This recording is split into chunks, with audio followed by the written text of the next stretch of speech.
Thank you for tuning in to another NFFC live stream. I am Dave Kluge, as always, joined with a phenomenal Football Guys analyst. And today, we got the birthday boy, Jeff Bell. Jeff, when I asked you to come on, I didn't even know it was your birthday.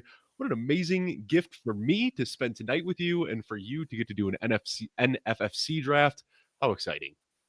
Yeah, Finn, it's very exciting. It's funny how things work like that, but it is my birthday. And so that means that hopefully this room is going to let us win a whole bunch of money here tonight.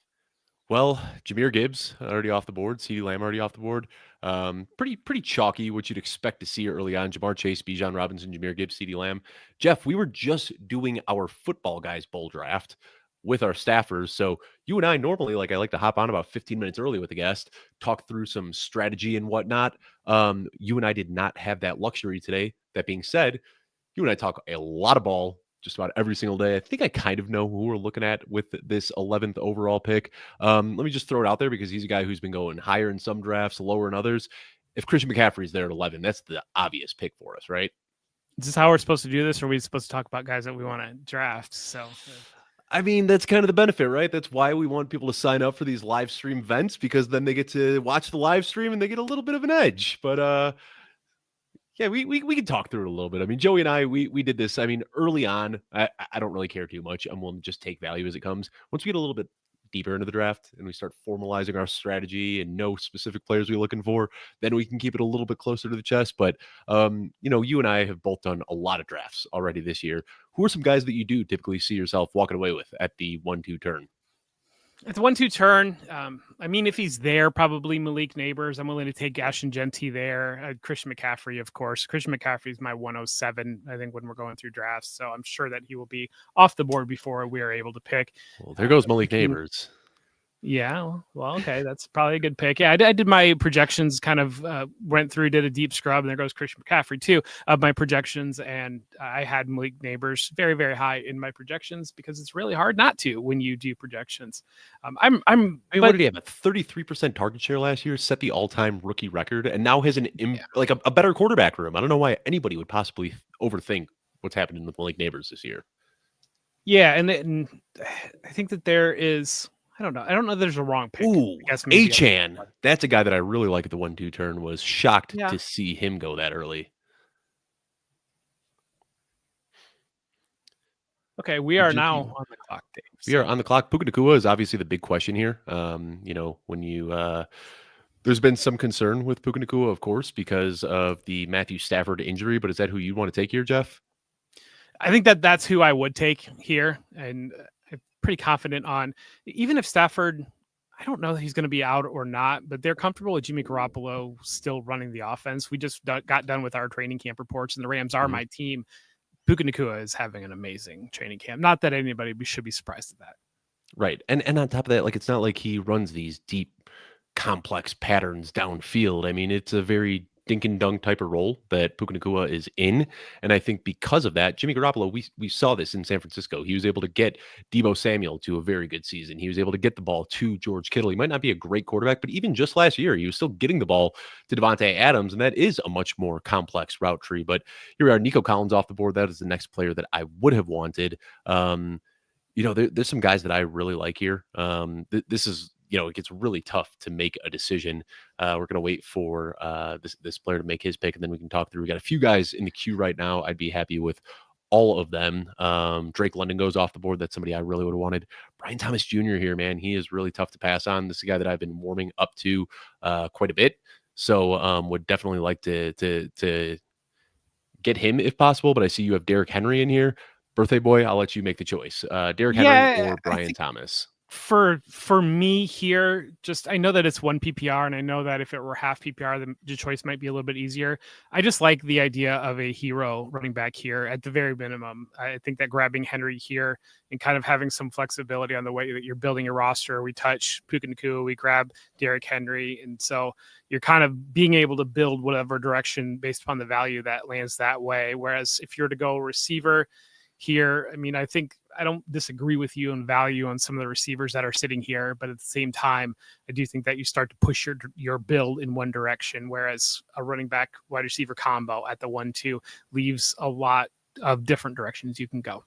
Yeah, and I do think that there's a lot of good wide receiver value typically sitting there at the top of round 3. You know, this is a third round reversal, so we'll still get a premium player there. And I think that's why, you know, when we were able to pick where we want to draft from, we did prefer the later spots in this draft, 12 and 11. 12 was our first choice, 11 was our second. We got that 11th pick. And I feel like there is a pretty big tier fall off that happens after the first few picks in round 3. So you're obviously passing on the Jamar Chases and CeeDee Lambs and Bijan Robinsons and Jahmyr Gibbs, but you can walk away with 3 elite players, and I think that makes a big difference there.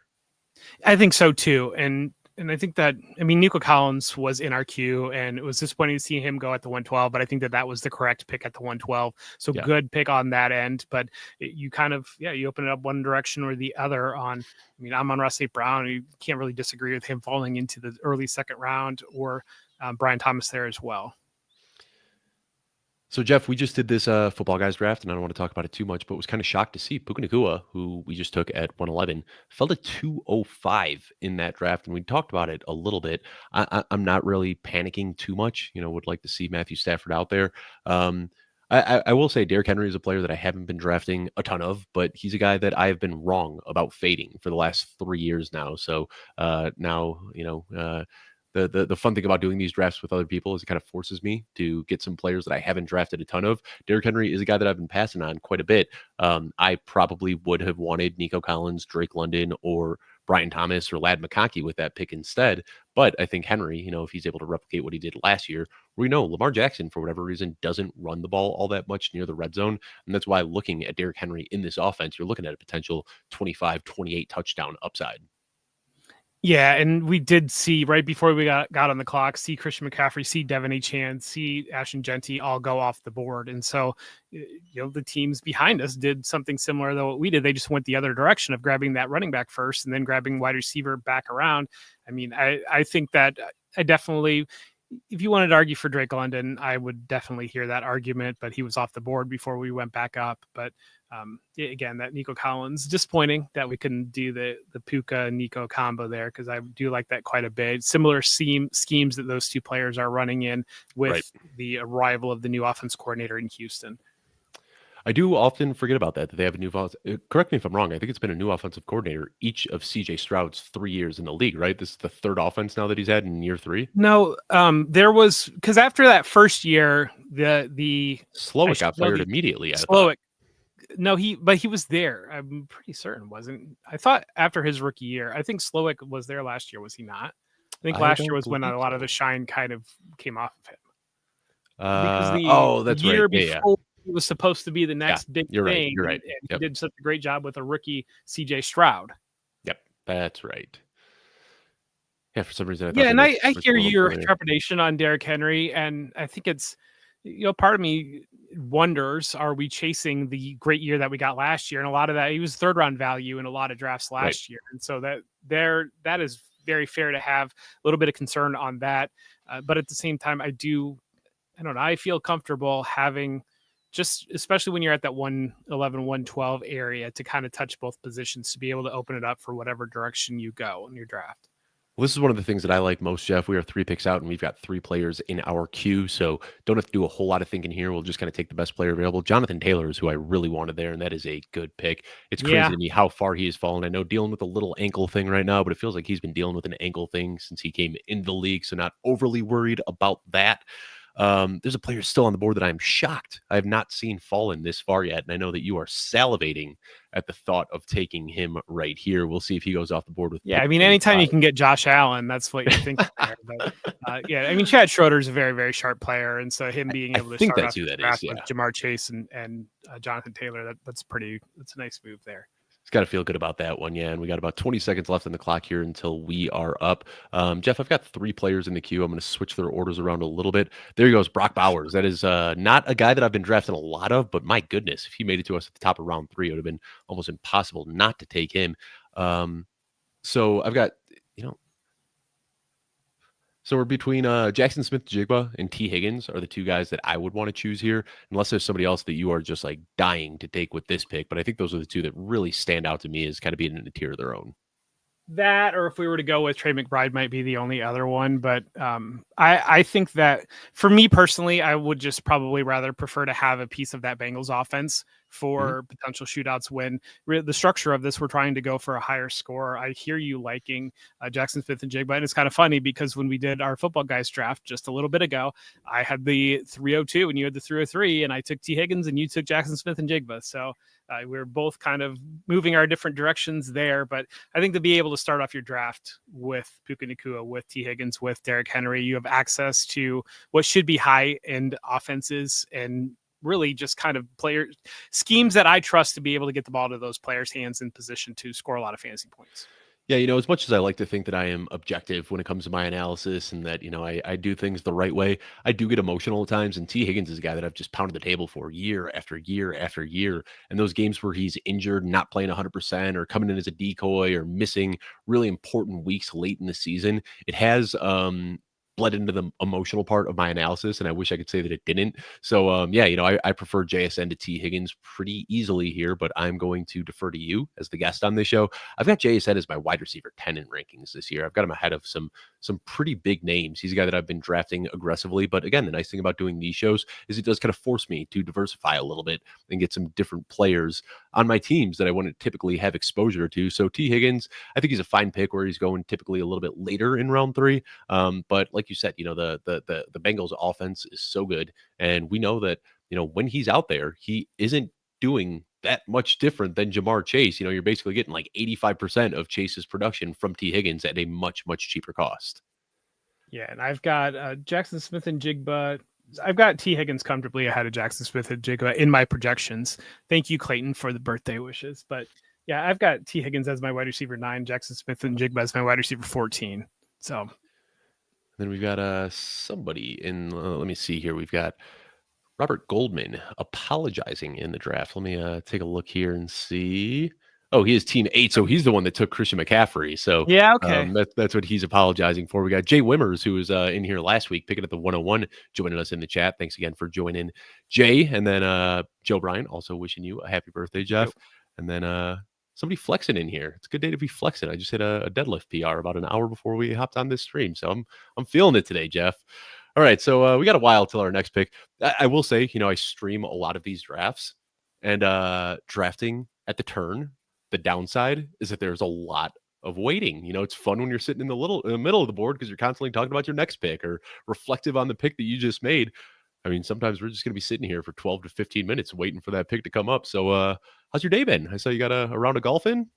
We did. Actually, I'm a member of my Chamber of Commerce, and we had our annual golf outing today. And the running joke, I'm on the board there, and the running joke is that it was made today for my birthday. So very nice. I had lots of friends and well-wishers of wishing me happy birthday. Was able to get out. I've not been able to play very much golf this year. I was able to play round a scramble with my coworkers, and it was a lot of fun. So we didn't exactly win, but we were competitive enough to have a lot of fun, and that's the biggest thing. So this league today filled up very quickly, and I have a couple assumptions that I can make. One, we're just getting closer to the season and people are excited and people want to start jumping in these drafts. Or two, they saw your tweet that you were out on a golf course this morning and thought that maybe you'd be throwing a few back and we'd have a nice, easy draft room, at least one of the drafters tonight. But I like to think it is the former. I mean, it's crazy how soon the season is coming up on us. It's going to be here in no time at all. And we've already had people, we're doing these drafts every Monday at 8 p.m. between now and kickoff. We already have people signed up for next week's draft. So, I mean, the excitement is definitely brewing. My wife just set up her fantasy football league with all of her lady friends, and they're working out on a draft date. She's actually doing 2 leagues this year. So it's here, man. It's going to be here before we know it. So let's go ahead and look back at some of these last picks here. Trey McBride, somebody that we had talked about taking with our pick, did go off a few picks later, as well as Josh Allen. Breece Hall is a player that, I don't know, man. We know he's a very good player, but definitely not getting the best feelings about the drumbeat coming out of New York camp, where they just keep talking about how they want to do this committee approach with Braylon Allen. OBrien Hampton just keeps moving up earlier and earlier. Here we see him going off before the second half of round 3, and then a little wide receiver run. Marvin Harrison Jr., Jackson Smith-Njigba, Devontae Adams, Joe Burrow off the board nice and early, even before Jaden Daniels. But of course, that is with Schroeder picking with the first overall pick, wanting to get that Jamar Chase stack. More receivers going off the board. Jameson Williams, Jeff, he has been a favorite of mine and yours all offseason. We talked about him, dynasty, best ball, redraft, a guy I can't get enough of. What do you think there? If his cost is 402, are you still drafting, or do you think that's just a little bit too rich? No, I'll draft him there, and I believe I sent you a screenshot of a DraftKings draft that I did last week, where I kind of got into YOLO mode a little bit. I think I was sitting with the 402, 403, and I just grabbed Jameson Williams because I didn't love the other options, and it was one of those that it was probably underdog, but because you have to stick to strict adherence of ADP on underdog if you draft, because those are the rules of underdog. But you're talking about drafts coming up, though. If you are in the Columbus area, we're going to do the Football Guys live draft in Columbus, so at the Porch Growler in Worthington, so make sure to check that out and come hang out with us. So definitely. And I see Jay Whimmers here in the chat saying that he just signed up for the Football Guys Bowl. You can go to the Football Guys Twitter page, check your email if you are on the daily email update. You go to my Twitter page where I just retweeted it as well. Sign up link, though. It is a free league for all of our Football Guys subscribers. So definitely check that out. All right, Jeff, let's start talking through this a little bit. You and I have both been dropping players in the queue as we have been chatting. We are 4 picks away. James Cook goes off the board. That's somebody I really would have wanted with our next pick. He started to fall down draft boards a little bit, and we're getting this holding now in Buffalo. We'll see how that plays out, but still a player that I'm willing to buy the discount on because we know 20 touchdown upside in that offense.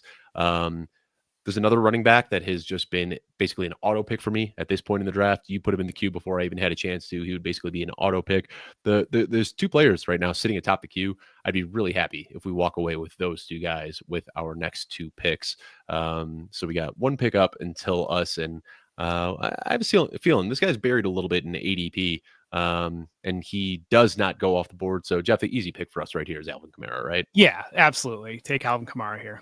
And this is one I think Dan Hendry succinctly said it better than anything else. You know, people build up these like big, elaborate, analytical takes on players. And Dan just said, you know, Alvin Kamara was doing exactly what Saquon Barkley and Derrick Henry were doing. And then he got hurt and missed the fantasy playoffs, out of sight, out of mind. And I really think it's as simple as that. Like, he's another aging guy, but when he was out there last year, leading the league in opportunity share, was the RB2 in PPR scoring before he got injured, and just an easy pick there.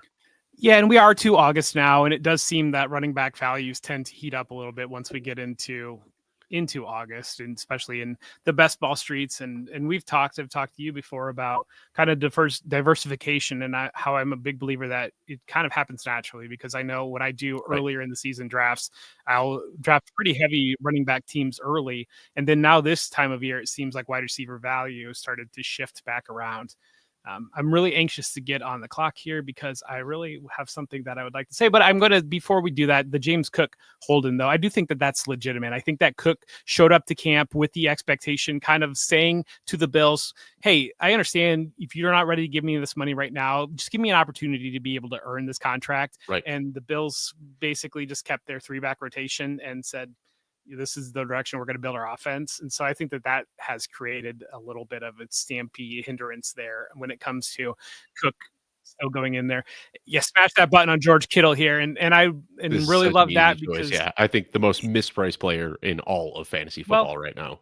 Yes, and I knew at the 112 there, they had taken Brock Bowers at the 301. So they had already. So that's why we didn't have to take him there, because we knew he'd make it back to us. Yeah, and you got to know the board that you're drafting off of, and that was something that, especially picking from the edges, it is a little bit easier when you can look like, you know, you might not want to take a quarterback because you see that other guy picking around the turn has their quarterback, and that's just played that perfectly. I think in a vacuum, I do prefer George Kittle to Alvin Kamara, but given how this board has played out, we knew that we were going to get Kittle with our next pick, and that's why I wasn't sweating it at all. But that's another benefit of picking late in the draft, is those 2 players that we just got at the 4-5 turn, Alvin Kamara and George Kittle.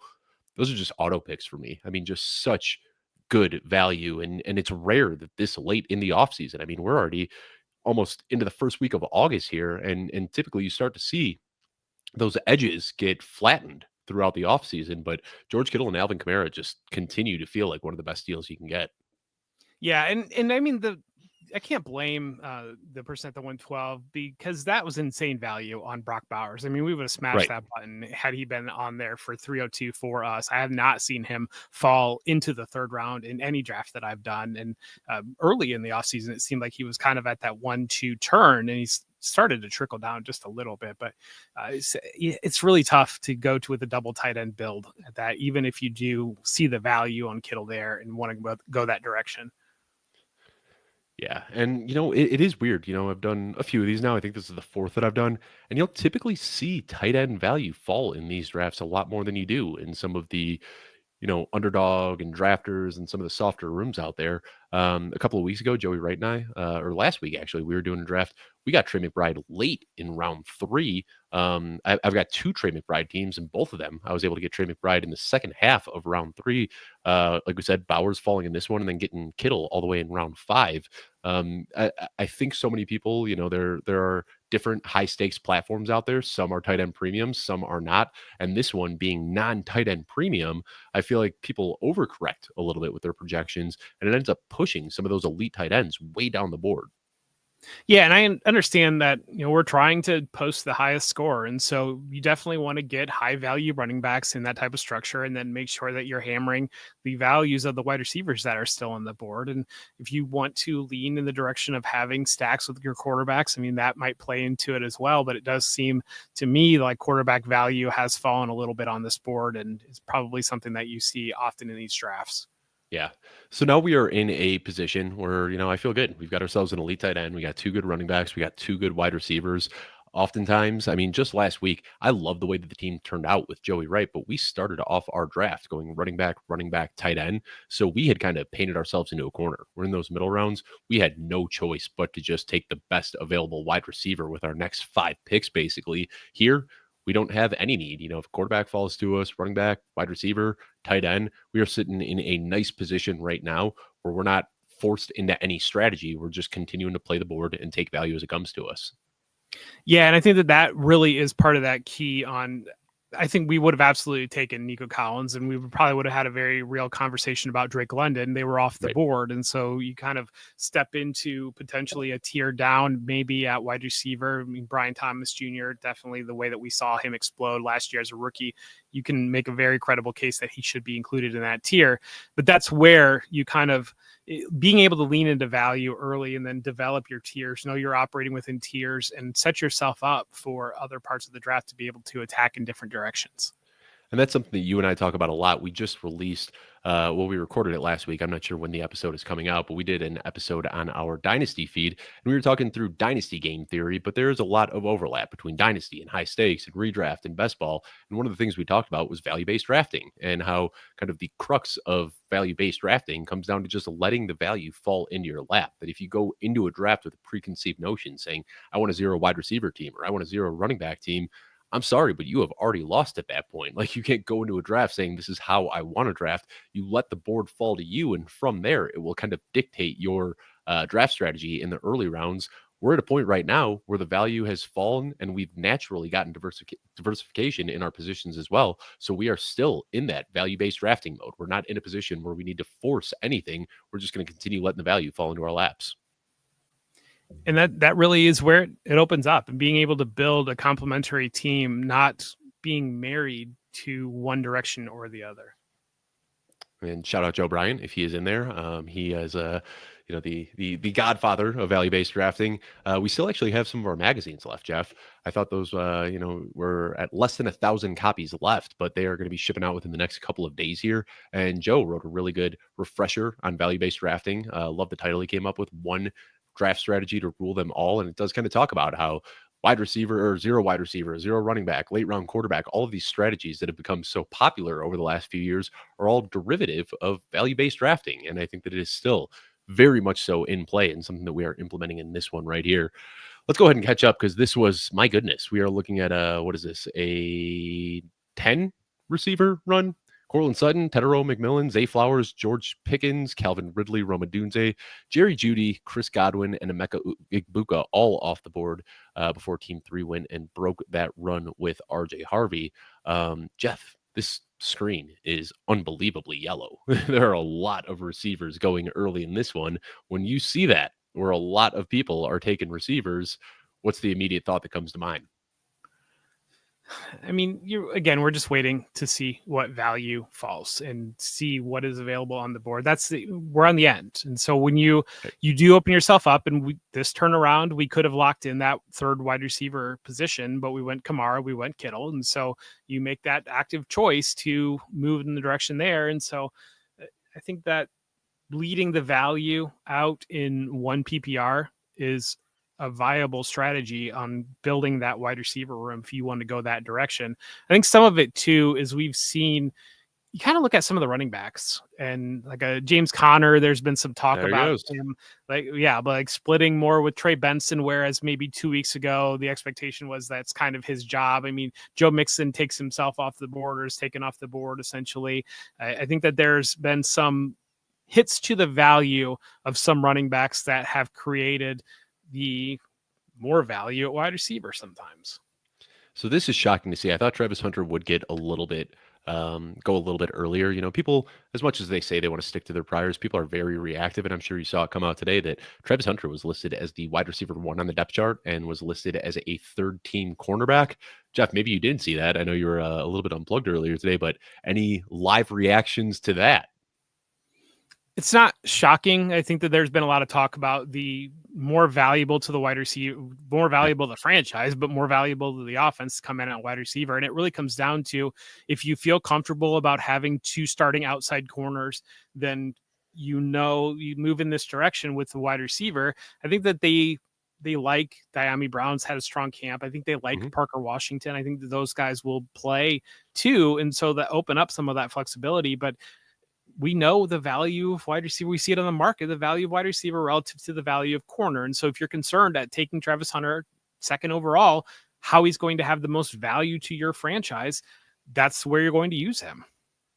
All right, we are up in just a couple of picks here, Jeff, and we've got a handful of guys in the queue. 2 are, I don't want to say chalky picks, but around ADP, and one of them would be a huge reach.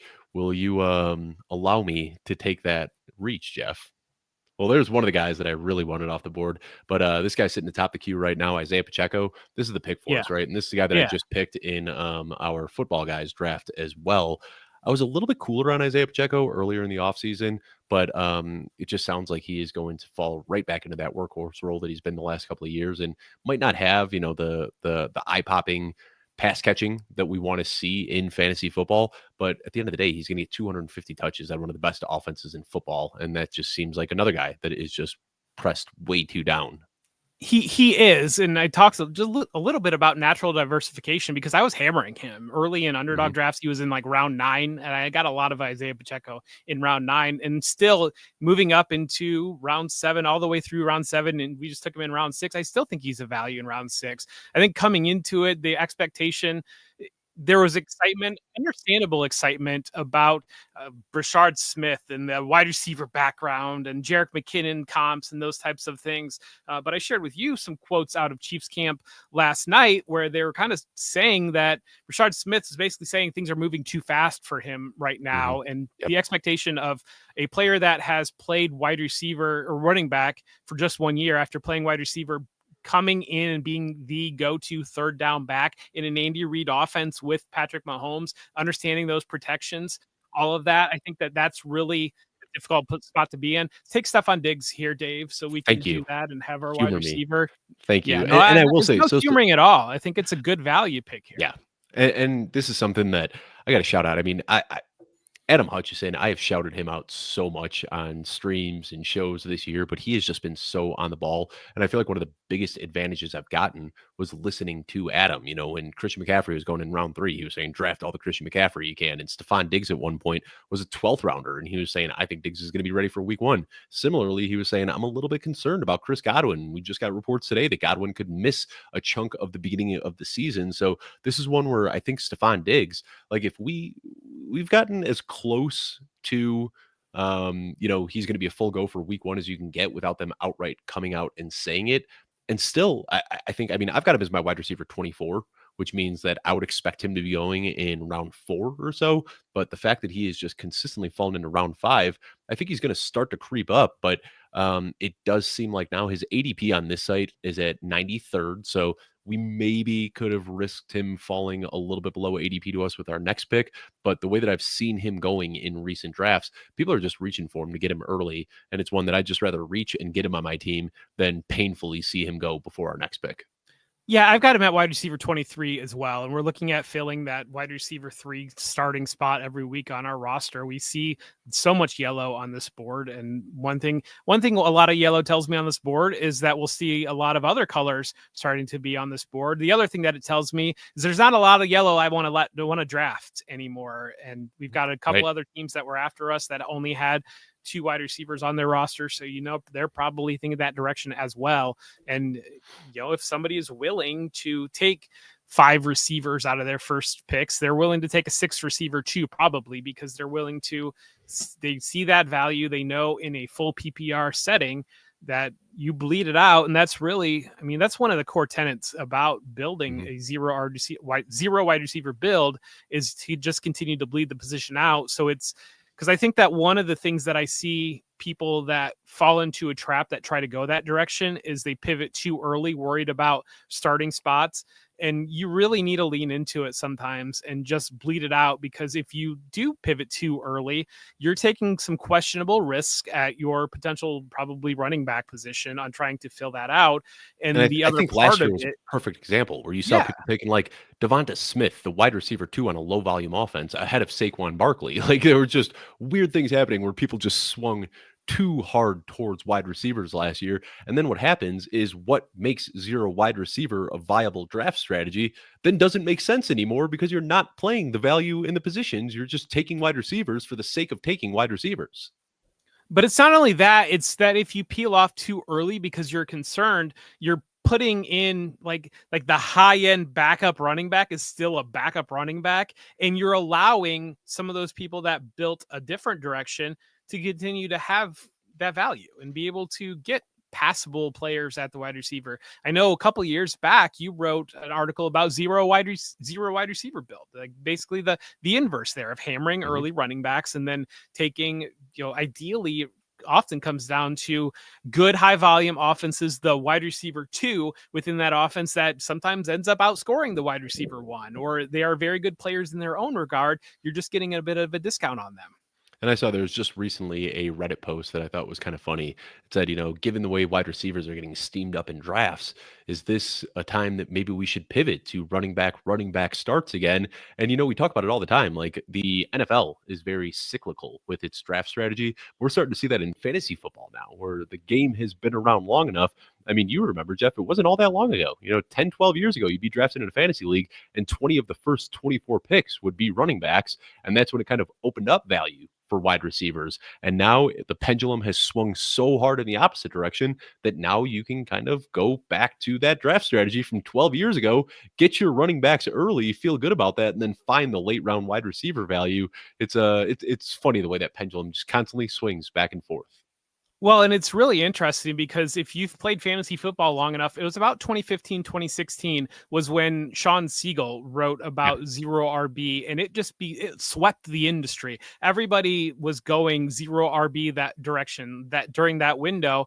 And then what happened? We had a great rookie class of running backs come in, guys like Ezekiel Elliott and Christian McCaffrey was in that window. We had Dalvin Cook, Barkley. Those types of players. Yeah, and it really swung back because we had these high-end running backs that came in, presented tremendous value, and shifted. It was basically a one-year type of a thing where it was moving so hard in zero RB. And to be honest, I'm a little bit surprised that it didn't swing a little bit harder back this year because of it, looking at some best ball formats and different sites, that it didn't swing back a little bit harder on some of the running back values, because those teams did very well in advancing.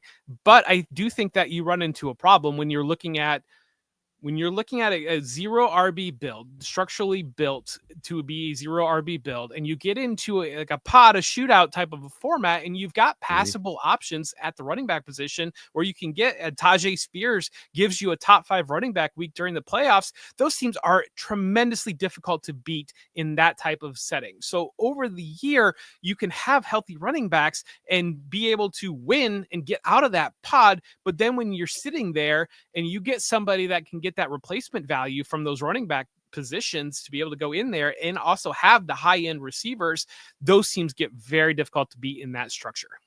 And I think that's why, even if, like, regardless of the draft strategy that I'm deploying, whether I'm going zero RB, zero running back, hero, it doesn't matter. I am still trying to save some of my final round picks for those injury away guys because they're just lottery tickets that can, like, even if you do have, like we're sitting here with Derrick Henry, Alvin Kamara, Isaiah Pacheco, we're feeling good about that running back room, but injuries happen all the time. And if you get 2 injuries and we're sitting on let's just say a Kendry Miller with our round 20 pick and he ends up, taking over down the stretch, you still want to have those high upside guys regardless of your previous picks. So this is a shocking one, Jeff. Dak Prescott going off the board, earliest I have seen in round 8. Still quite a few. I mean, he's been one of the better quarterback values out there in drafts so far this year. We still see Baker Mayfield, Bo Nix, Jared Goff, Kyler Murray, Caleb Williams, Brock Purdy, Justin Fields, Justin Herbert, Drake May. Those guys are usually all going off the board before Dak Prescott. But here we've got Team 4 just saying, I paid up for CeeDee Lamb, and I don't want to mess around on missing that stack. Well, they have George Pickens too, so they're going for the super stack there too. Yeah, so adding Pickens, it is difficult because you do run that game a little bit of like, should I wait a little bit to get more value? But at the same time, you've made that commitment that you're building your team that way. And so having, you could also argue though that so many people want to stack that if you've taken CeeDee Lamb and George Pickens off the board, that you probably could get a value on Dak Prescott because you've already got the wide receivers there. So it can go both ways. It's very much so a risk tolerance type of decision at that point. So Jeff, we're a few picks out from here. Yeah.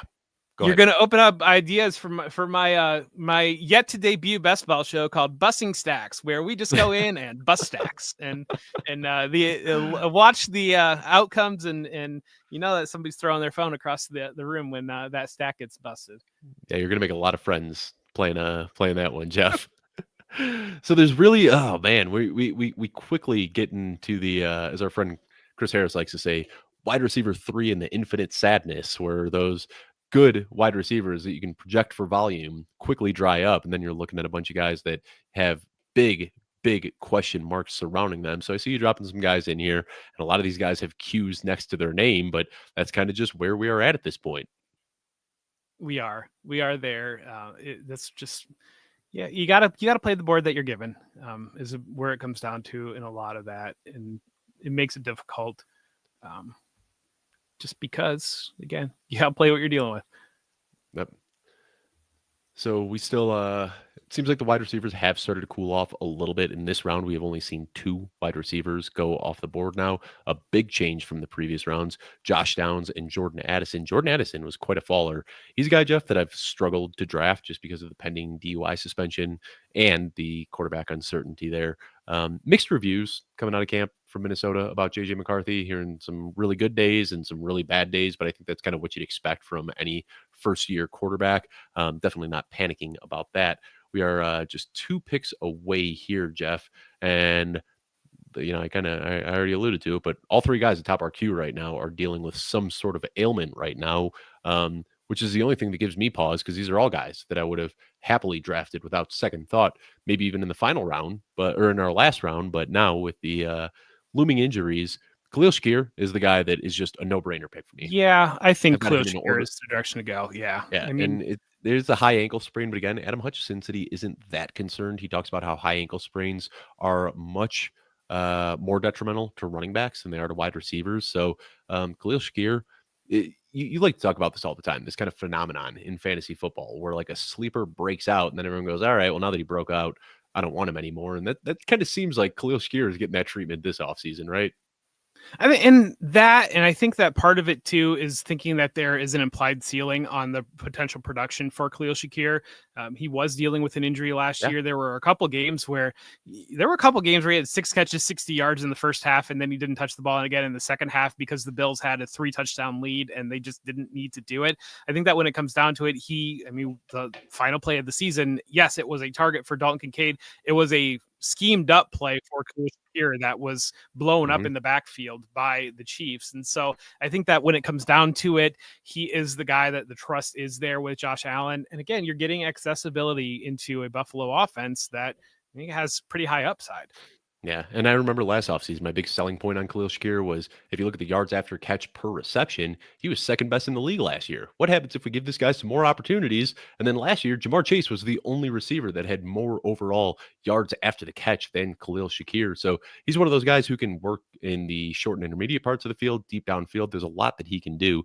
That J.K. Dobbins pick hurts. He's been getting steamed up a little bit, but I still have a very aggressive rating on J.K. Dobbins. We got a lot of guys in the queue here, Jeff. What do you think about this Jacksonville guy we got? He's a little bit down low on there, but I I think actually the like the two guys that we have sitting at the bottom of the queue. format and our structure probably pulls me away from that, just because Right. Yeah, those early down receivers, guy. Yeah. Michael Pittman and Darnell Mooney, I think are two guys that you're getting the injury discount on, but you can project meaningful value to them and you can project offensive upside there. And I think that it's once you start to wade out of the window of meaningful volume going to receivers, I think that's where you get really nervous on taking wide receivers in this type of a structure, especially being a 1-point PPR, because that value, that point differential, that point basis that you can build off of those guys that can get those big target games. And Pittman is a guy, he's dealing with an injury right now, but we know, I mean, all the stories last year dealing with that back injury, but you hear all of his teammates continually talking about how much it meant to them that he was out there week after week with those back injuries, concerns about the offensive structure with the Colts, but it still opens up opportunity for a player that can see double-digit targets in most any week. Yeah. And, I just pulled the numbers, the target leaders over the last 2 seasons, 1 through 9. All the guys you'd expect. CeeDee Lamb, Garrett Wilson, Jamar Chase, Devontae Adams, Monter St. Brown, Tyreek Hill, DJ Moore, Keenan Allen, Drake London. Number 10 on that list is Michael Pittman. 10th most targets of any wide receiver over the last 2 years. And that is while dealing with a back injury for almost all of last season. So he's been a stalwart in that Indianapolis offense since he joined. And I forget the number off the top of my head, but I want to say they gave him like $76 million or something like that. Like they gave him a hefty contract last year. So I know everybody gets excited about Josh Downs, but Michael Pittman, when healthy, is going to have every opportunity to regain that role as the team's target earner. Of course, now a little added target to competition with the rookie tight end Tyler Warren there, but still should be just fine. So, Jeff, no shock here, but we have waited quite a bit on taking a quarterback. That is just a tenet to my 2025 philosophy. It's something you and I talked about months ago. We've talked about it again, in a bunch of different formats, but there's just so much wide receiver value that can be had late. And then I look at some of the guys that we drafted, we can set up for some nice, cheap stacks as well. I don't think Matthew Stafford is the way that I'd want to go with the reports about his back. I will not allow you to push that button. I will not, but I hate to throw the name out there because he might not make it back to us, but Drake May would be a fun one with our next pick. And then with the buzz coming out of Indianapolis that Anthony Richardson looks like he is seizing that QB. I don't want to say seizing. He is outplaying Daniel Jones, who is not playing well. But either way, I mean, it makes sense. Like if you think just from a team building standpoint, that the coach and GM, they want to make it work with Anthony Richardson much more than they want to trot out Daniel Jones and win 6 games. So I think now we're starting to see Anthony Richardson getting that lead in the quarterback room again, a guy with a very high weekly ceiling. So Drake May, Anthony Richardson, 2 guys that I'd be very interested in taking as we get a little bit deeper into this draft. So I do want to talk to you about this because I asked you a question with Joey and you guys ignored my question. But when it comes to a managed league like this instead of a best ball format, how married are you to stacking? Because I think that when I'm in the best ball format, I would prefer to stack. I'm still going to take value because I would prefer to have some stacks there, especially if I'm waiting on quarterback, kind of building that direction. In a managed league, I feel like I'm a lot more open to not being married to a stack there, of being able to, and I know that the structure is a little bit different because we do want to be the highest point scorer. And so that's part of it as well. So you kind of are bleeding the lines there between those 2 types of formats. But to me, if I'm making the starts week to week, I can be a little bit more open to not having a stack on that quarterback. Yeah, for sure. And I think that, value is value. If we can get a good quarterback without a stack, I'm laughing at Joey's comment right here that you've been sitting on that for an entire week. There was some hate in that, the way you delivered that one, Jeff. Totally kidding. But yeah, we talked about it a little bit.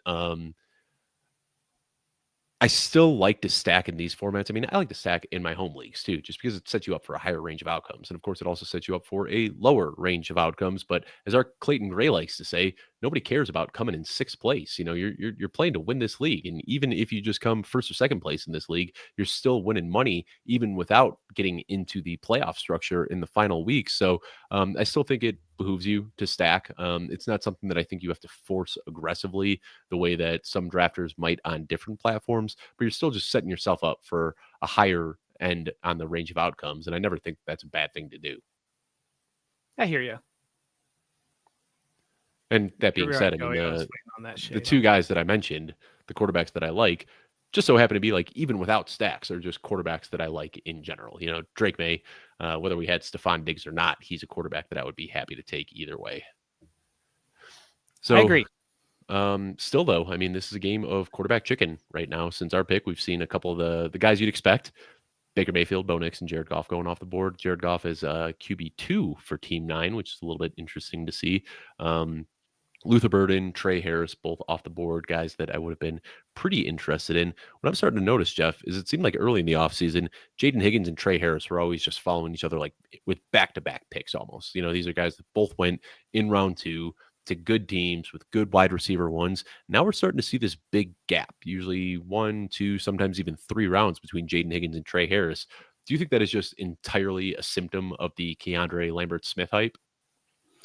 I think it's not only that, but Quentin Johnston has had a very, very strong camp as well. It's been a positive drumbeat about Quentin Johnston. There's been multiple different sources that have called him the wide receiver 2 for the Chargers. He's a starting player for the Chargers. And I just feel like I have not heard as much about the Texans. I don't know. It feels like maybe you're a little bit more plugged in on this, but it's a very quiet camp. I covered them years ago, and now I'm not, and I feel like there's no buzz about them.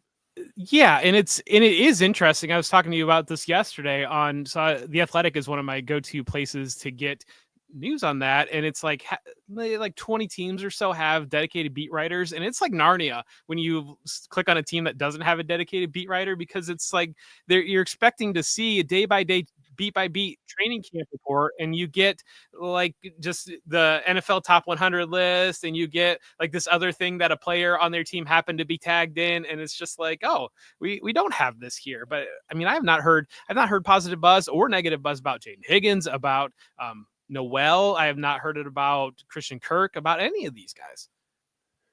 Yeah, I mean, I've seen a couple of flashy plays from Noel, but we don't know if it's going to be Noel or if it's going to be Kirk in that role. Jeff, right here, Brock Purdy is the guy I want to go with. I think you take Bigsby here, but I hear you on Brock Purdy. Take Bigsby. Let's take a look. I mean, this again, we can kind of play the same game. Let's just take Brock Purdy. We don't have a quarterback yet, and we stack him with Kittle. Take him. 6-point passing touchdown. I like that. You sure? Because there's another quarterback I'd be okay with. I don't think we're going to get sniped on quarterback around the turn here. I'd say. Does the other person have a quarterback? They do. They have Mahomes. So let's go. Okay, then let's take Tank Bigsby. And then if we do get sniped on Brock Purdy, there's another quarterback that wouldn't be a stack that I would be more than happy to fall back on. But we can derisively say, I can't believe that guy would do that. But if he does. And maybe he will, but I'm looking, let's see, did he stack Mahomes? Yeah, he stacked Mahomes and Rashee Rice. So this is a guy who knows what he's doing and knows when to attack stacks, and doesn't have anybody from the 49ers. So just based on the little bit we know about this guy through his first few picks, I think that we'll be safe to get Birdie here. Appreciate the no news and naysayers on Woody Marks for dynasty value. The coaches there love him. Have been some strong comments about Woody Marks. Also, Jawar Jordan getting a little bit of buzz. Somebody who was just a complete non-factor as a rookie. I have seen some news on Jawar Jordan, a guy that was very forgotten about after his rookie season, as so many guys often are. And we see the year 2 breakouts for rookies all the time. So probably not a guy that I'm, pounding the table to draft in your leagues, but a guy that a name to know, if you will. Yeah, and it's difficult because there was a positive drumbeat for Jawar Jordan last year, and he didn't do anything at all, and the situation didn't allow for it. That doesn't mean he can't come back and actually do something the next year. But it is, I mean, if you're getting the vast majority of your news from fantasy Twitter, I think that there are some opportunities I think there's some opportunities to actually see what's going on in camp and to pivot off of those situations. I remember covering the Chargers 2 years ago when Quentin Johnston was the new guy, and it just being so a strong fantasy drumbeat for Johnston. And I mean, every report that I was reading was like, he's just lost. He's not involved, just lost on it. We were talking about Brashard Smith earlier about, the intriguing package, but then you got quotes from him saying, this has been a really eye-opening experience. I feel like I'm just moving too fast. I need to slow myself down. And you know exactly what type of camp is going on when you see a player saying those types of things. So, Jeff, I think one of the biggest edges that we have, and this is something that I talked about with Dan Henry a couple of weeks ago as well when he was on this show, is reacting but not overreacting, kind of knowing what's smoke and what's real during these training camp reports. And, I hate to say it, but there are so many people out there that are just getting their news by refreshing Twitter feeds. And, the Chargers, they posted a clip of DeAndre Lambert-Smith making this unbelievable catch. He must be the wide receiver too there. When the reality is, if you're willing to put in the work and actually read through these training reports, I mean, there are so many people. Like we talked about it recently. The Dallas Cowboys backfield right now, ADP has it completely on its head. Like Javonte Williams, I think, is more likely to get cut than he is to be the starter, and he is still being drafted as the first Cowboys running back off the board. Nick Chubb, great story. We all want to see him do well, but the reports we're hearing out of Houston are that it's just the end of the line for him. It sounds like he's got nothing left. They talk about how he's got no burst in the second level. They're talking about how he's a consummate pro and how he's, the veteran leadership is great, but I don't think that he's going to play at all. And he is moving up draft boards as well. And another one that I've talked about ad nauseum for the last 2 months now, and it seems like nobody wants to hear it, is that Kyle Monangai is going to be the RB2. It's not going to be Roschon Johnson, but Roschon Johnson, a buzzy Devy pick a few years ago, and then a buzzy guy in rookie drafts, and had some touchdowns last year, and people are still holding the torch for Roschon Johnson when everything out of Chicago is saying that Kyle Monangai is the one getting the reps with the ones, and that he has looked unbelievable, that he's surprising coaches with his vision, with his acceleration, and with his burst, and the way he looks with pads, but people are still taking Roschon Johnson 6 rounds earlier, and that's why, all this to say, starting tomorrow night, me, you, and Dan Henry are going to be doing a training camp podcast. And it's going to be a beast of a podcast. I mean, we're going through, about 120 bullet points. And we're going to be going through every single one of them, kind of dissecting them. You can find that on the Football Guys Dynasty Show audio feed. We're going to be doing it podcast only. We're going to be relaxing. It's not going to be a YouTube video or anything like that. But really just paying attention to what is actually coming out of the beat reporters, training camp reports. That's a lot more valuable than what you're getting from a fantasy analyst this time of year. Yeah, and you saw I just cracked a big smile because it for the first time it really registered to me that we're going to record a 2.5 hour show. This is not going to be a 40-minute YouTube cutting in out. I mean, this is going to be a podcast, and it is going to be anybody that has followed our content knows we start the off season or the ramp up period with we end up recording about 14, 15 hours of content about the divisionals, going team by team and breaking everything down way back in May and June. And I'm kind of pumped now to registering that we're going sicko mode on this stuff.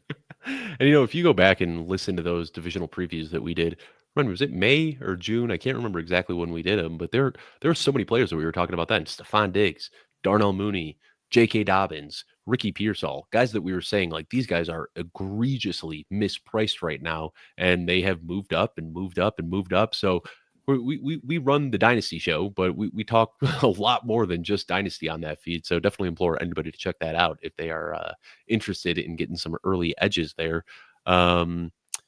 Speaking of edges, Colson Loveland just went off the board, and he's another guy, Jeff. I had some concerns right after the draft. He was coming off with the shoulder injury and missed all of rookie mini camps, missed all of OTAs. But my goodness, the way that the Chicago beat writers are talking about Colson Loveland, Adam Hogue had a quote where he said, "I haven't seen a pass catcher on the field that made me raise my eyebrows the way that Colson Loveland did since Brandon Marshall showed up for his first practice with the Bears." I mean, that's the type of thing that we're hearing about Colson Loveland. Also, if you looked at him at the draft, kind of a slender frame for a tight end. And I talked about it a lot. I said, this guy's going to need to beef up before playing at the NFL level. Well, anybody who lifts knows that if you have muscle and then lose it to atrophy, it's really easy to gain it back. And apparently he was still on lifting limitations before the NFL draft. So right after the NFL draft, he was able to get back in the gym, and he looks like a noticeably different player. a lot of the beat reporters are speculating that he's carrying around an extra 15 to 20 pounds of muscle that he didn't have at the combine and didn't have at the draft. So he's a guy I was tempering expectations a little bit, expecting the veteran Cole Kmet to kind of take over early. But it sounds like Cole Kmet is going to be an immediate impact player for the Bears, and a guy that I, in my most recent set of rankings, moved from tight end 14 all the way up to tight end 8. Yeah, and then what comes out yesterday? There is a clip, like a one-off soundbite of what players does Ben Johnson trust in the passing game, and it's Rome Odunze, and it's DJ Moore, and it's Cole Kmet. And then I saw some pushback on that, basically of that things had been pulling out of context. Like the full question that Ben Johnson was asked wasn't presented. His full answer wasn't presented. It was just if I believe the question was about veterans, and that's why Colson Loveland was left out, because he was asking about the veterans. And so I mean, so many things. Like when you see a screenshot of half a paragraph on Twitter, or when you see a 5-second clip of a coach's answer, ask yourself why. Why is this being shared? Like, what narrative is somebody trying to push here? Because they are purposely cutting out valuable context. And that's why no context is missing from these training camp reports that we do over at Football Guys. All that's to say is we almost get to make another pick, Dave. So that's exciting. So we do. And I see that you have been dropping some guys here. I'm going to move one guy way atop the queue. I don't know if you're able to see that movement that I just made there, Jeff, but this is a guy who starting to move up and up and up, and I'm willing to just chase him until I see where he kind of tops out, because he was another guy that I said, just like wasn't even going drafted a few months ago, and now is finally starting to kind of balance out in this 12th, 13th round, and I think that's about where he belongs. How deep are we? How many rounds are on this, Dave? 20 rounds, and we also need a kicker and a defense. So, 20 rounds. This is a league where, if I'm being honest, I'm okay not drafting. I mean, like with Kittle and Purdy, maybe we can look at something late, but the reality is they've got week 14 buys. I feel like we could address, we've got 13 weeks to figure out what we're going to do for that bye week. I'm not overly concerned about getting a QB2 or a tight end 2. So here, this is another one, Jay Whimmers. I'm sorry, I don't mean to pick on you here, but Skadaboo in the 12th is a nice value.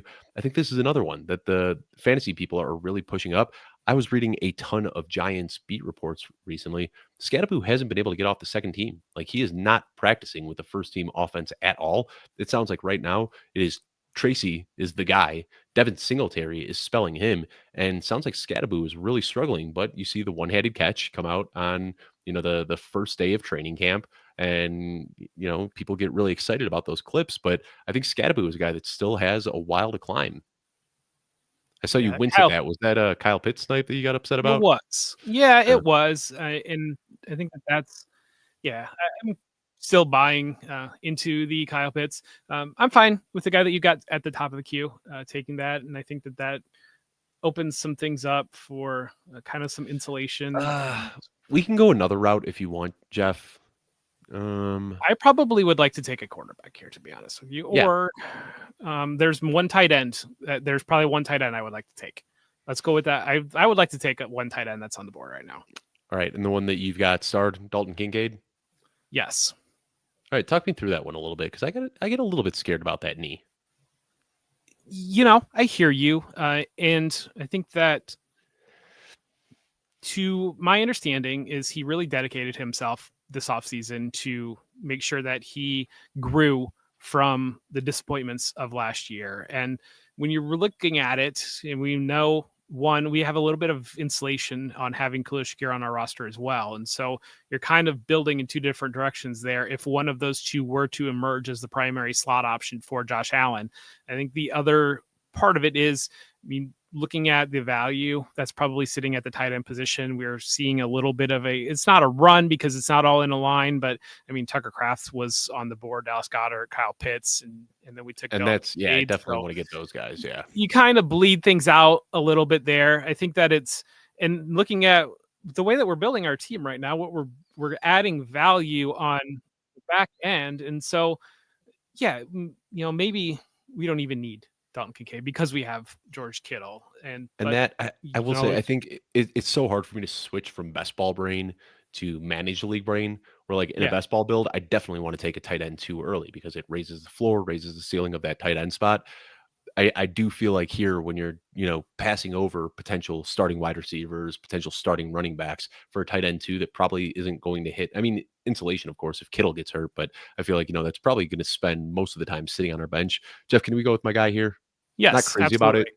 So Demario Douglas is a guy, I've got him inside my top 48 wide receivers. We've talked about it a lot, but fifth in or 5 times as many slot snaps last year as any other Patriots receiver had. So I think from what I've been hearing out of Foxborough, it sounds like they aren't going to have a plug and play slot receiver like they have in the past. So I'm not expecting, Wes Welker or Julian Edelman type of usage for Demario Douglas, but it sounds like he and Stefan Diggs are the clear top two in that wide receiver room. And if we're expecting, I mean, I would have loved if we could have gotten Drake May a little bit earlier. That makes me feel better about taking 2 wide receivers on the same team.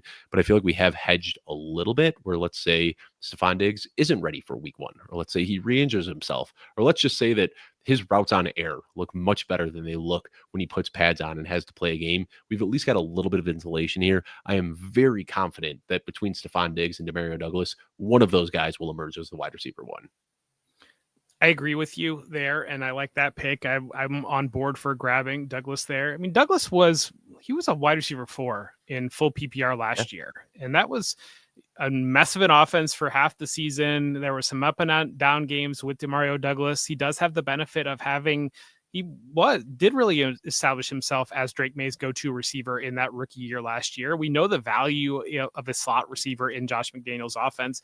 From every report that I have seen, it's basically been he has locked down the slot job from day one of camp. It's like no question at all. This guy's going to be the slot. They're getting Stefan Diggs up to speed. They've got a bunch of random X receivers between Keyshawn Butte, between Matt Collins, between Kyle Williams that they're trying to figure out the direction that they wanted to go there. And I think all those players will play.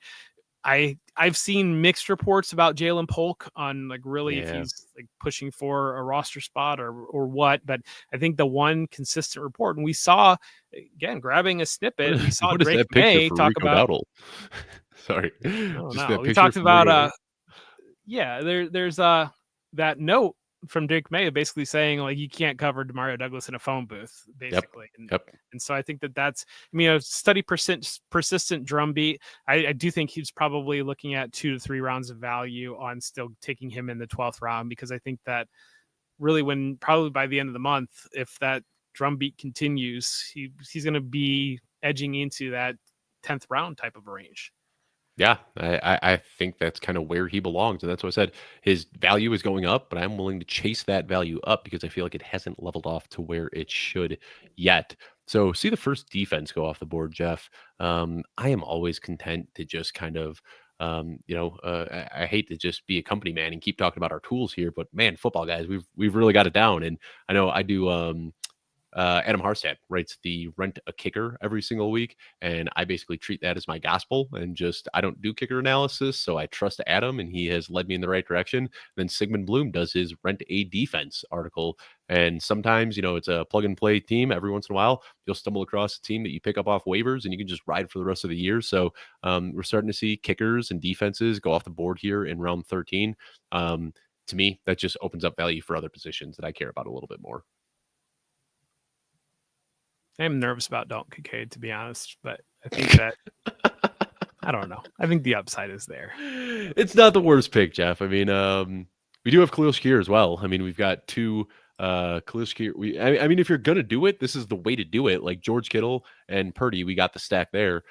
We expect the Patriots offense to be a lot better, so Douglas and Diggs doesn't hurt us. And then we've also got Shakir and Dalton Kincaid. I mean, those are 2 pass catchers that could realistically be 1 and 2 on that team in targets. And we've got some insulation. I was asking you a question because I wanted to hear your thought process a little bit, but I don't think you need to beat yourself up over that one. I think it's a fine pick and a guy that I haven't been drafting a lot of, again, which is nice about doing these drafts, is that it allows me to get exposure to some players that I wouldn't have drafted previously. Well, and part of it too is I like to be able to close out a tier. Yeah. And I do think that, and I hear that we got some great comments in the chat about John and Smith. And I think that those are some very relevant points. I think that there's been I don't know. We're still hearing a Pat Freiermuth drumbeat. Pat Freiermuth is going to be involved. I like Jonnu Smith. I like that call out there. I think when it comes down to it, maybe a little bit more of opportunity for the Bills offense overall, given the injury situation. I mean, right now their wide receiver depth chart is Keon Coleman, Elijah Moore, and Tyrell Shavers are the players that are available to practice right now, because they don't have Kalushker out there practicing. They don't have Josh Palmer out there practicing. They don't have Curtis Samuel out there practicing. And so you are opening up opportunities for a player to establish himself. And yes, Dalton Kincaid is dealing with a knee injury, and that is a factor too when it comes down to it. But I think that it closes outside of arguably Jonnu Smith, closes out a lot of that value tight end tier. Well, Jeff, I've been doing that thread on Fridays, kind of like a weekly training camp roundup. And I do just like one tweet on every single team with the biggest takeaway. I think the biggest mistake I made in that thread this week was referring to Dalton Kincaid's knee injury as a pattern of knee injuries, because my goodness, Bills Mafia really let me hear it for talking about a pattern of knee injuries, which, I mean, he dealt with a knee injury in college, dealt with knee injuries last year, dealt with them this offseason. I see a pattern there, but my goodness, Bills Mafia was not happy with me for labeling a pattern there. Will Shipley going off the board in round 14. He's been one of those guys that's just kind of been an auto pick for me in round 16. Yeah. So another one of those edges that we talked about, Jeff, is just getting crushed on us here. Will Shipley felt like one of the, it never made any sense to me. Everybody's talking about whether it's the scourge or the curse, whatever, of all of the touches from last year for Saquon Barkley, but then nobody wanted his backup. So that definitely seems like one of the better values that is starting to level out now. But we've still got quite a few guys sitting in our queue that are very good values, in my opinion. And Jeff, at this point in the draft, I usually pivot pretty hard to running backs, and we've got a lot of running backs sitting in our queue. And this is where I just want to shred these injury away guys. Yeah, Trevor Lawrence going off the board hurts a little bit. I think that there's a teardrop with Trevor Lawrence versus having some of the other quarterbacks that are on the board. I think Trevor Lawrence is the one guy that I'm maybe leaning on would have taken as a backup quarterback, depending on some other thoughts that I have going on in my head right now. But I think that seeing him go off the board does push further in that direction. I mean, CJ Stroud was right before him, but I've got Purdy inside my top 10. And if I've got a top 10 quarterback, I'm not overly concerned about getting a backup. I mean, there's going to be guys, starters, that aren't drafted in this league. And again, with a week 14 bye for Brock Purdy, we've got 13 weeks to figure out what we need to do for that 1 week. I'm not overly concerned about it. At this point, I don't know if there's a single quarterback that I even want as our QB2. I might just keep filling up the rest of this roster with more high upside guys.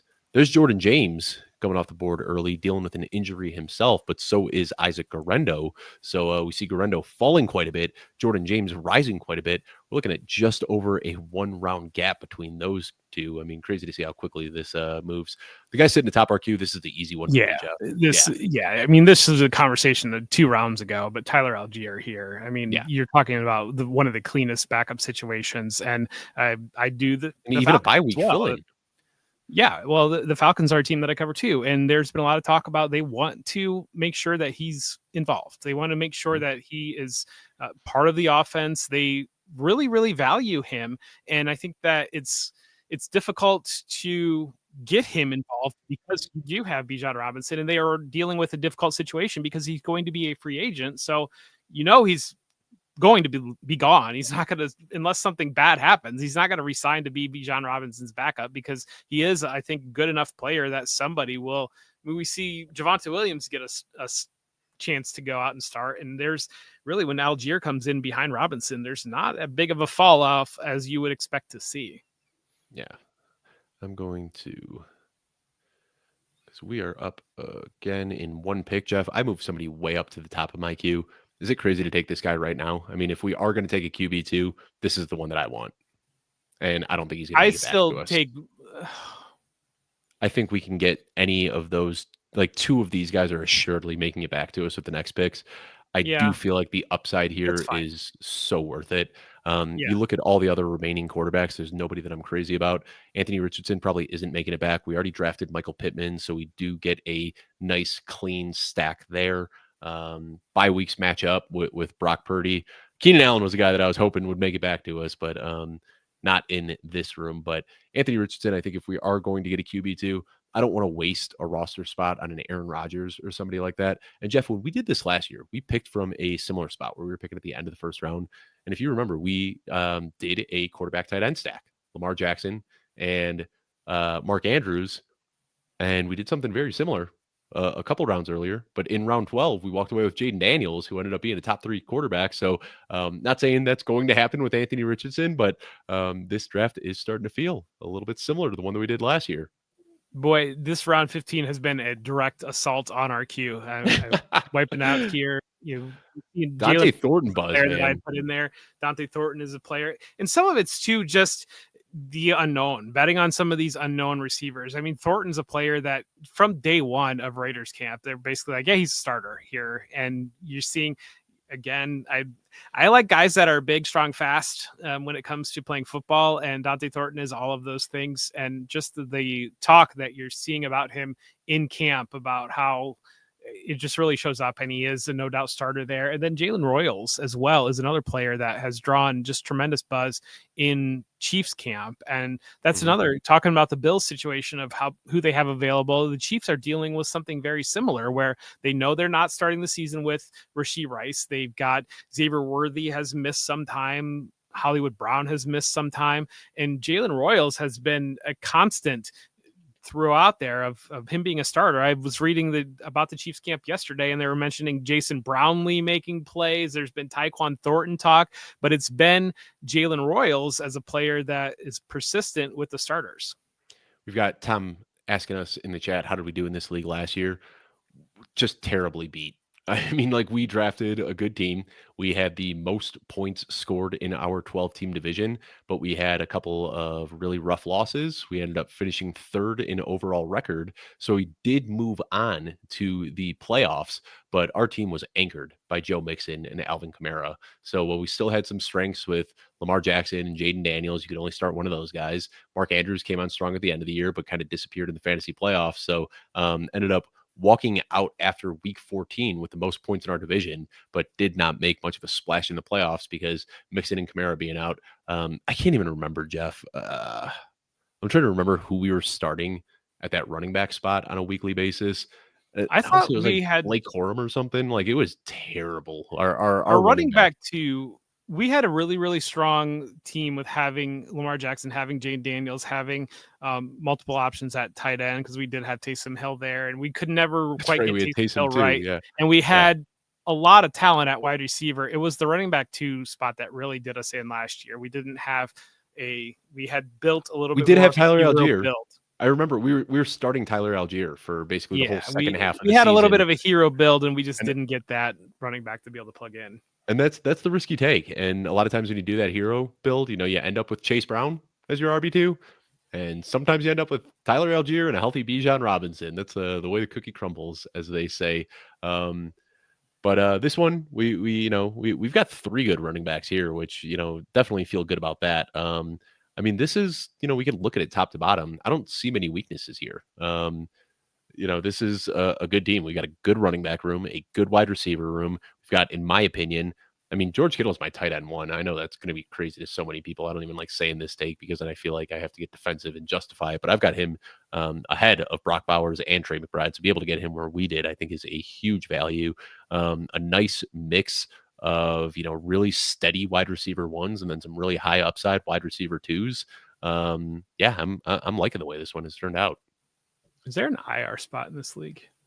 No, there is not. Okay. Yeah, I was gonna, if we could IR stash, and we do have, I don't think we have any pup guys on our team, but we do have some guys that might end up pup guys. But because I'm just looking at wide receiver and seeing what's available, there's not much, and that's where, if we had 5 IR spots, then just take Christian Watson at the very end and see if he comes back healthy. But so it's publishing tomorrow, but I can give you a sneak peek on my wide receiver tiers article that drops tomorrow. I have a tier that is wide receiver 48 through wide receiver 64, and I titled it "Last Chance to Get a Wide Receiver Before a Huge Tier Drop," and that is Demario Douglas, Xavier Legette, Cooper Kupp, Pittman, Trey Harris, Jaden Higgins, Romeo Doubs, Keenan Allen, Quentin Johnson, Christian Kirk, Rashad Bateman, Wan'Dale Robinson, Keon Coleman, all the guys who have just gone off the board in the last 2 rounds. So I fear that we may have missed that teardrop, but a lot of very high upside running backs still sitting out here. I see Taj Brooks already went off the board. That's another one of those guys, Jeff, that was just like an auto pick in round 18 and now going off the board in round 15. Whoever this is picking here at team 4 as Dylan Sampson, Jalen Wright, Will Shipley, and Taj Brooks just breaking my heart, stealing a lot of my favorite injury away guys. Yeah, and Woody Marks, I think was ready to fight you a little bit on taking Woody Marks last time when we took Anthony Richardson. We did see Matthew Stafford, Bryce Young, Cam Ward off the board before we went, but that was a guy that I liked there potentially. I would have liked Woody Marks, and I'm sorry, I really did want that quarterback because if not, Cam Ward I would have been okay with, but I didn't think he was going to make it back to us. Richardson wasn't going to make it back to us as well. But Jeff, we're one pick away from a guy that I really, really want here. The guy's sitting in top RQ. He's a name that I have talked about a couple of times on this show already, and would be pretty happy to get him here if possible. I agree, Dave. We should definitely draft him. Kyle Monungai, and somebody actually in the chat here, John, said take Kyle Monungai. That's who we were looking at. And it does seem like a lot of the running back rooms are starting to get a little bit clearer now throughout training camp. We're getting an idea of who the RB1s, the RB2s, and the RB3s are. ADP doesn't always react, though, and it seems like it did here. Blake Corum was a great pick, Team 10. I was really hoping for that one as well, because that's another one where everybody has been goo gaga over Jarquez Hunter, but then you pay attention to those Rams reports and they say, no, Blake Corum looks really good and he's the RB2 here, but ADP again has that one wrong. Yeah, and that's again a Rams our team that I have cover and write their report, and Blake Corum looks like Blake Corum. They're very encouraged about his performance, and then Jarquez Hunter his explosiveness has flashed. It's just that man, I really. Oh, come on. That one hurts. I've got one other name in the queue, Jeff. Yeah. If you don't want this guy, I'm not going to fight you on it. No, I've had really good reports coming out of camp. It just feels so gross clicking the button on his name. I'm going to gag a little bit before I click this one. Miles Sanders, man. They said that he is beating out Javonte Williams. That, I mean, it sounds like it might just be the end of the road for Javonte Williams if he's getting outplayed by Miles Sanders. But you and I, was it on what show was it? I think it was the training camp shows that we have done. One of the many shows that we have done. We had like an 8-minute conversation about Miles Sanders the other day, and I think that you made a pretty good point that like it was a tough start for him when he left Philadelphia, going from the best offensive line and arguably the best ecosystem in football to a rebuilding Carolina Panthers team that didn't have an offensive line and had a rookie quarterback that really, really struggled. And because of that, we clearly saw Miles Sanders struggle. But last year seemed like he was starting to put it together before the injury. Not young by any means, but I mean, he's not the 32-year-old, veteran that we're talking about here. This is a guy who doesn't have a lot of miles on his leg and still could have some good years ahead of him. So reports out of Dallas are that he looks good. And it sounds like Jaden Blue has been doing some fun things as well. But wouldn't shock me one bit if Miles Sanders ends up leading this team in touches this year. Completely agree with you. And I mean, I wanted Kendre Miller. We're starting to talk about the running back clarity. I think that obviously this was our queue. I think Jerome Ford is the guy that I had my eyes on there. Blake Corum was in our queue. Yeah. Get Monungai. We had Miller queued up that we would have taken him if he was available. But I do think that once you get out of there, you're goodbye to all the potential running back twos. I feel like at this point in the draft, it just doesn't seem. And I think, what we just saw at that 16-17 term, that just kind of emptied out the running back queue for us. Like, there's nobody else. Justice Hill will be the running back two in Baltimore, but Yeah, right. Yeah. But even that, like, I know what you're saying. Raheem Mostert will be the running back two with the Raiders, but I will say, another name that we threw around not too long ago, Alexander Madison. I did a show with our buddy Jason Sarney today, went on the Dolphins Wire show, and they said that there's some excitement for Jalen Wright, but they George is the guy who hosted that show, and he said that he spent a few days at Dolphins camp, and he said he was really shocked by how good Madison looked and how many opportunities he was given. So I don't know. I mean, Devon Achane, very good, but I think that we saw 2 years ago that even with a smaller role, he's an arguably better football player when he's got the fresh legs and he can rip off those big plays that weren't a part of his wheelhouse last year. So whether it's Jalen Wright or Alexander Madison in the mix a little bit, I think that could actually benefit Devon Achane because of the type of player he is. We don't want to see him getting 200 touches between the tackles. We want to see him out on a wide zone scheme where he can rip off a 65-yard touchdown. I had to laugh a little bit because there was the story about Tyreek Hill saying that if you want to get better on short yardage, stop giving it to Devon Achane. And I saw some analysis that it pointed out that Devon Achane wasn't any worse than the other Dolphins options. And like, that made me laugh because it's like, it felt to me, it was like coming off as like, hey, leave him in there. You know, he's not any worse than the other guys when all the other guys were bad. And they went out and they added Ollie Gordon, they added Alexander Madison because that was a major issue. It's like trying to make the point of, hey, Achane's not that much worse than the other guys, but it makes the opposite point of, oh, it was just a mess, and they went out and addressed that. Tyreek Hill, man, just that toxic friend that can't help himself, like just dropping bombs in the group chat. You know the type. I mean, that's Tyreek Hill. Can't ever let things get quiet there. All right, Jeff, I see you dropping some names in here. Quickly seeing some of the only defenses that I would care about are going off of the board here: Minnesota Vikings and the Baltimore Ravens, which doesn't leave us with many options there for kickers. And this is usually the time when I see those good defenses go off the board that I say, let's look at the week 1 schedule and see who we want to play. Who is playing the Cleveland Browns in week 1? Or the New Orleans Saints. Exactly. Yeah. And I think, you want to look for the best defenses this week or this year. It's going to be whoever's playing the Browns and the Saints, most likely. Well, we got the Bengals. Definitely don't want to take the Bengals defense. They're playing the Browns week 1. And then I'm just doing this for fun, trying to kill some time. So never mind. It's the Bengals play the Browns and the Cardinals play the Saints. And I don't care what offense they're playing against. Those are 2 defenses that I will not trust. I mean, I think that there are easy, not terrible. Arizona made a handful of investments on the defense. I'm trying to think. They drafted a defensive lineman, right? They did. Yeah, Walter Nolan. And they signed Josh Sweat. I forgot about that. Yeah. Will Johnson also. They signed. Did you see that video the other day of Will Johnson getting absolutely torched by Marvin Harrison? Again, like, we don't want to react to social media clips, but my goodness, I mean, either Will Johnson is really bad or Marvin Harrison is taking a big step forward, or it was just a one-off rep, which is the more likely. But I think the Cardinals are going to be a tough out this year. I really do. And I think that it's kind of, Jonathan Gannon, when he came in as the coach, like I'm sure I did draw some parallels. It reminded me of Succession, of like the one brother on Succession. And then I think he has really kind of solidified himself as he's got a vision, and the players have bought into it, and he's really building, I think, in a positive direction there.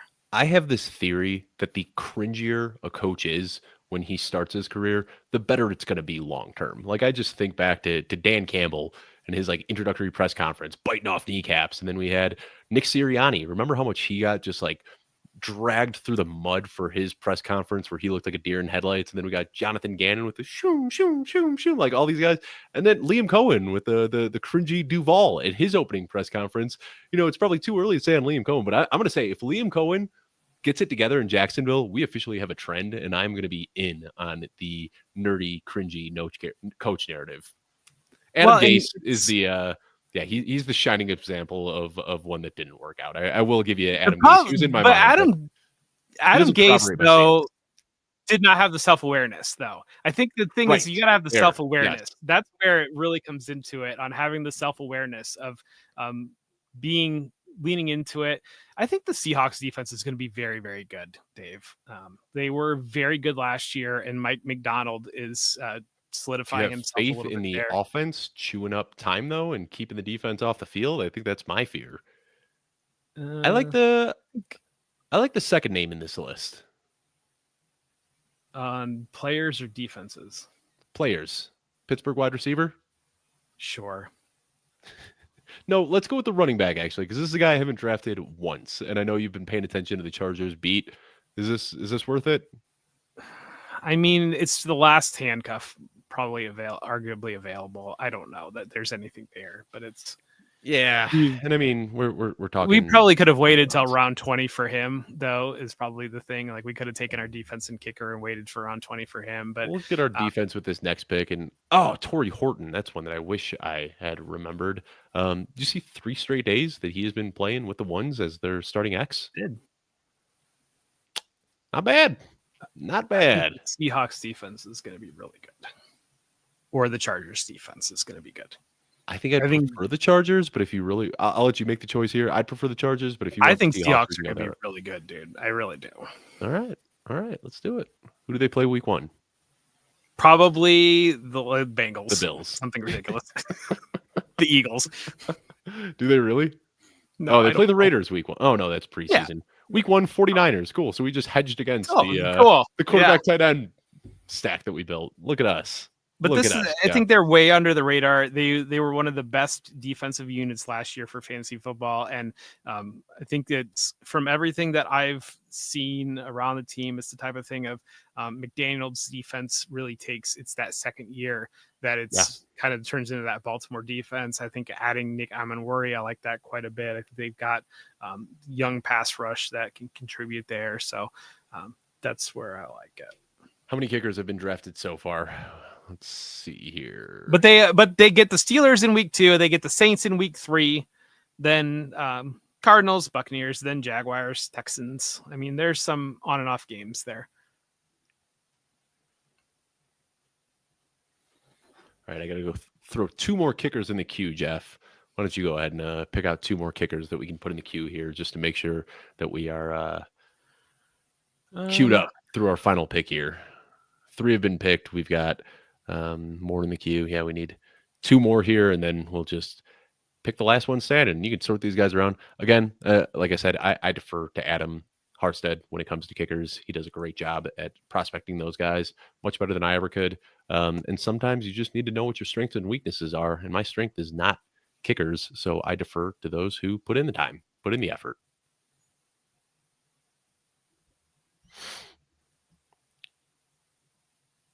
All right, Jeff. Well, let's go ahead. Boy, Dave, we shouldn't have dead air. Nobody wants to listen to dead air. Yeah, so let's go ahead and look through this draft a little bit and talk through our team a little bit. We can look at some picks that we made that we like, some picks that we didn't like. I do got to say, whoever was drafting at Team 12 there was a very sharp drafter. There were a lot of picks that I wanted that he was able to steal from us around the corner there. J.K. Dobbins was one specifically that I would have really liked, but we were unable to get him with our pick back around.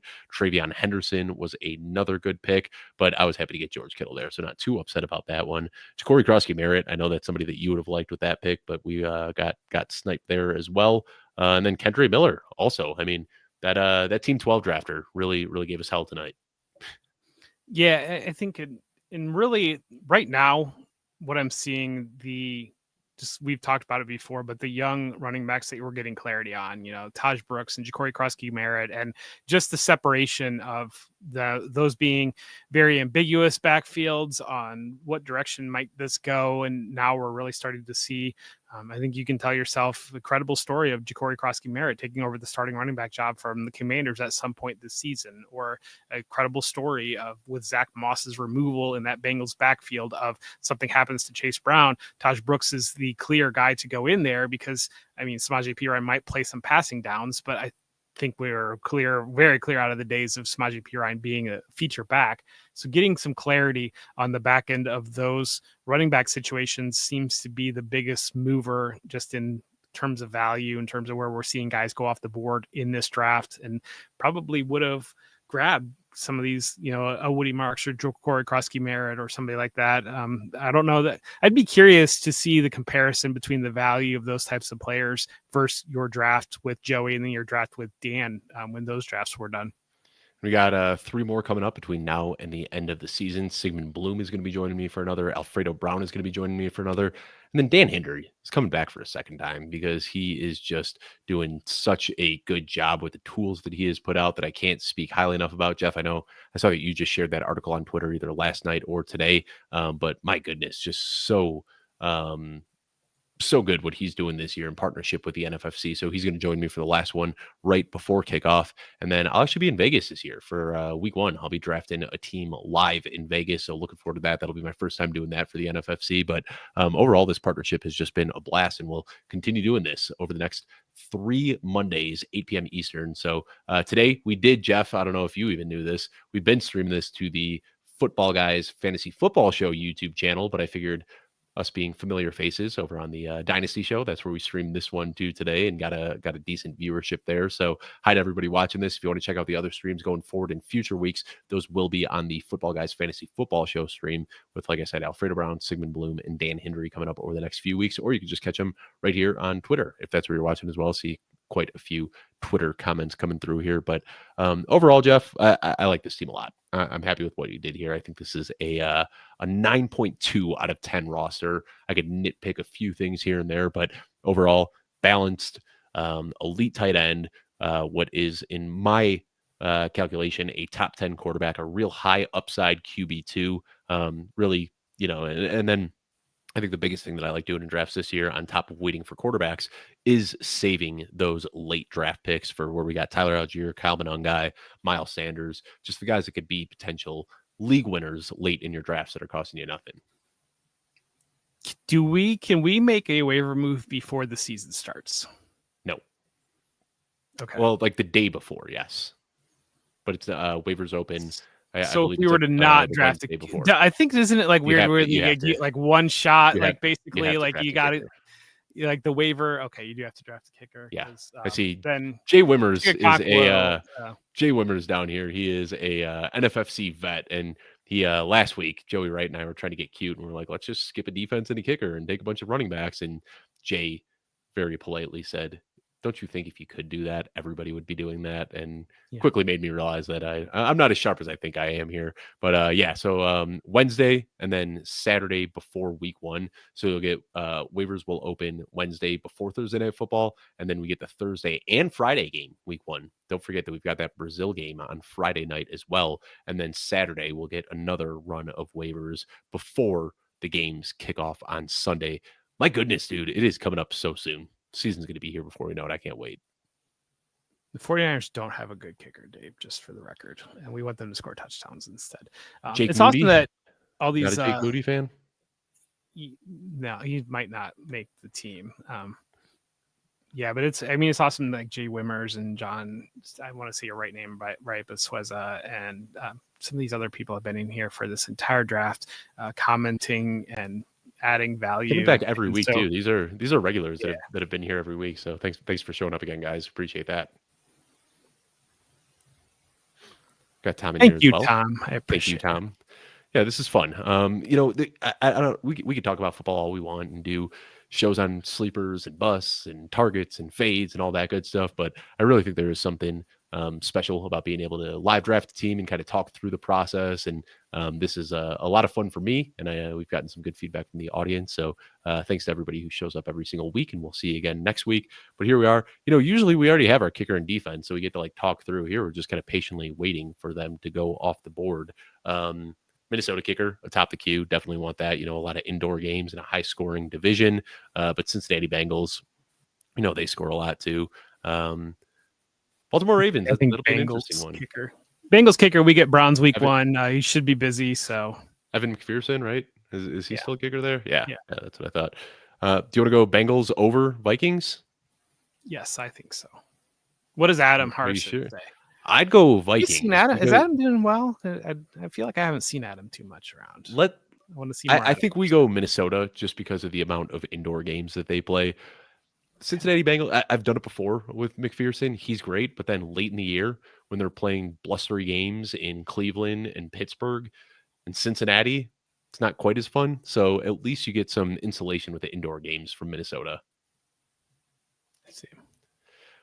Well, on that note, We did it, Jeff. We made it through all 20 rounds of an NFFC draft here. You and I will be talking about this one many times, but hope you had fun tonight, Jeff, because tomorrow we're going to record our training camp podcast. Wednesday, we're recording the Dynasty show, the Football Guys Dynasty show. So 3 straight nights, you and I are going to be recording late as we ramp up here. I mean, it is just I don't want this to sound like a complaint. I couldn't possibly be happier, but my schedule is just like 6 a.m. to 9 p.m., just like a wall of calls and shows and recordings and guest spots. It is a fun time of year and wouldn't rather be doing it anywhere other than Football Guys. So thank you all so much for tuning in. We'll be back next week as I do this with Alfredo Brown. Thanks.